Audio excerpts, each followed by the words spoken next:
Well, good afternoon, children, my grandchildren. I hope you are all doing well. And now I know you are studying very hard.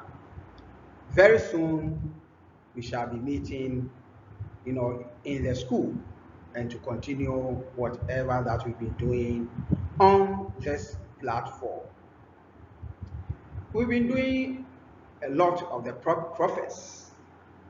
We've done the caliphs and the work of those ones.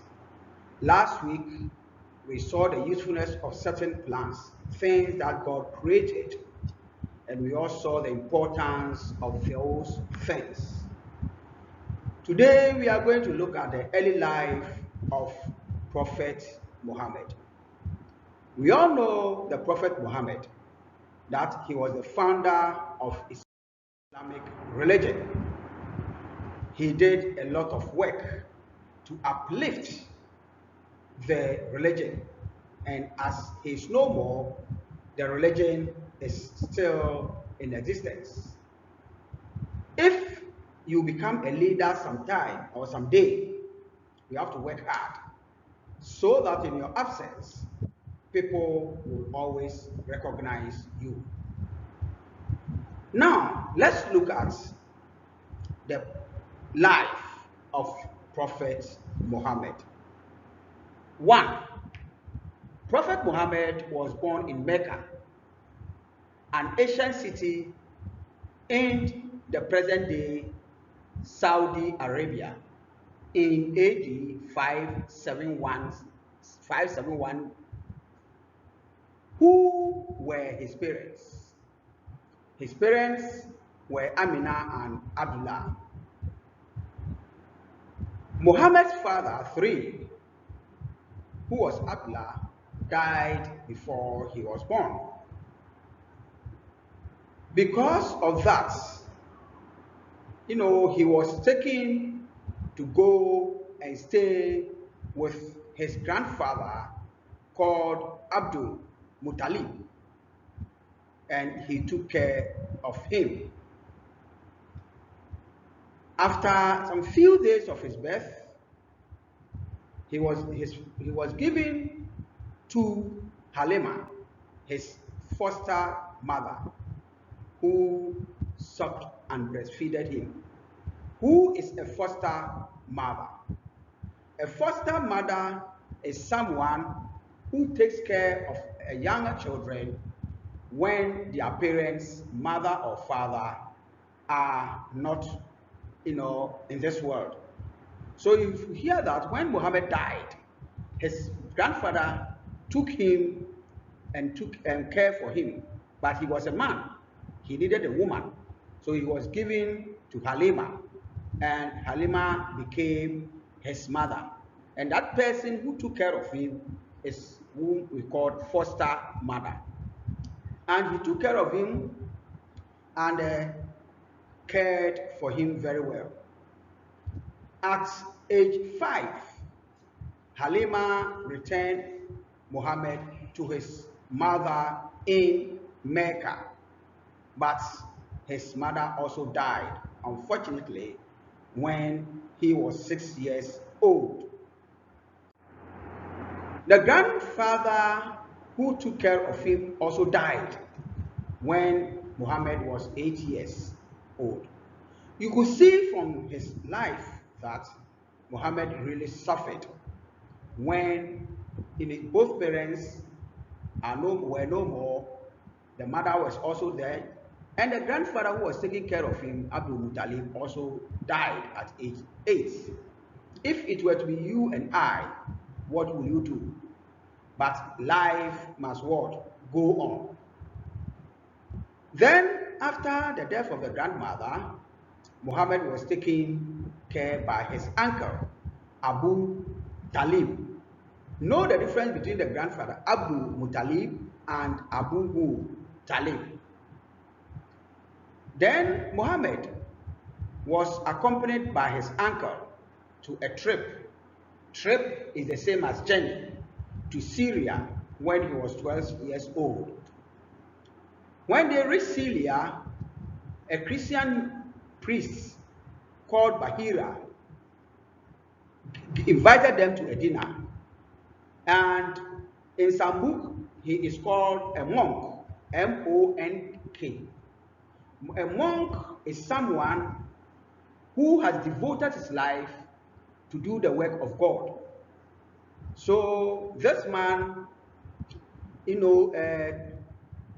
invited them and advised Abu Talib to take care of Muhammad because he will be a great man in future. And Abu Talib also advised and listened to the advice. When Muhammad was 15 years old, he took part in a war which broke out during Hajj season at a town called Quraysh and Hawazin tribes. Those were the people. They were called the Quraysh and the Hawazin tribes to stop the war.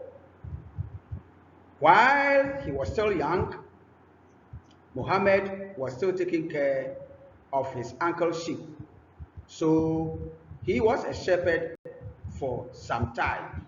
This showed the zeal of Prophet Muhammad, a hard-working person, a respectful boy, as well as very obedient.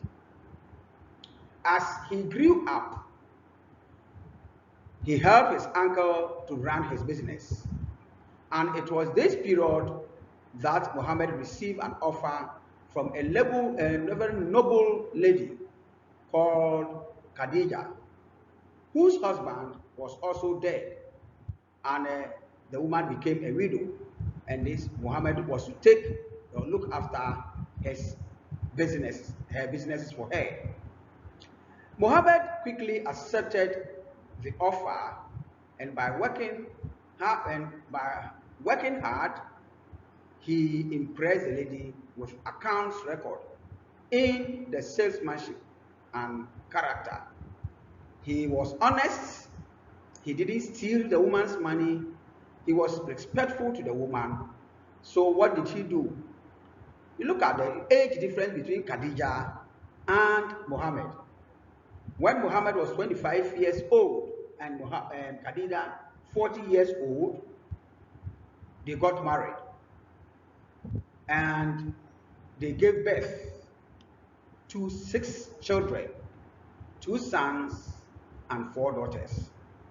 At age 40, he began to receive messages from Allah through an angel called Angel Gabriel. Now let's look at the moral lessons of Prophet Muhammad. Before we go on to the moral lessons, the points that have been given to you are many. So therefore, in an examination, you can be asked to write 5 points from the lifestyles of Prophet Muhammad. You can write from any of them, but you start from his birth and select any of them which are very, very good as good points, then you add them to it. Now, moral lessons, the good things, what we can copy from the life of Prophet Muhammad. This goes not only to Muslims, it goes to all of us. One of the moral lessons was that Muhammad was humble.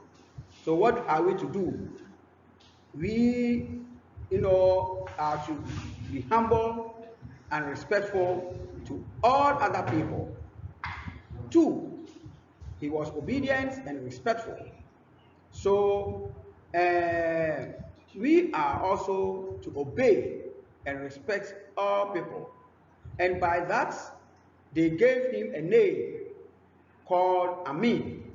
In Arabic, is trustworthy. And another name as Al-Sadiq, which means the truthful one. 3, he was a hard-working person. So he exhibited the spirit of hard work. Muhammad showed hard-working character during his lifetime. We said earlier that he helped his uncle to care for his sheep. So he was a shepherd, business, and also a businessman. Muhammad was courageous, very courageous. That is why when he was 15 years, at age 15, he fought a war and also looked after flock, you know, a flock of sheep. This shows the life of David. You know, David was very courageous when he was taking care of his parents' flock on the desert. He was killing the lions and so on and so forth. So was the prophet Muhammad. He was faithful. What do we say? How can we see that he was faithful? He was faithful when he was dealing with Khadijah.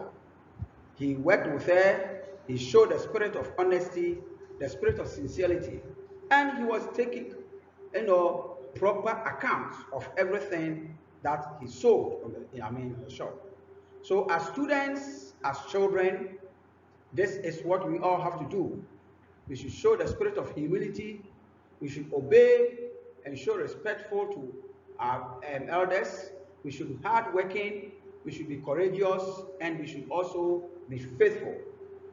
When we do that, if we do all these things, God blesses us. I hope you will copy the notes and study them well. When we meet again, I will ask you questions from what you have studied so far. Be good children to your parents and study hard. Till we meet again next week. Bye bye.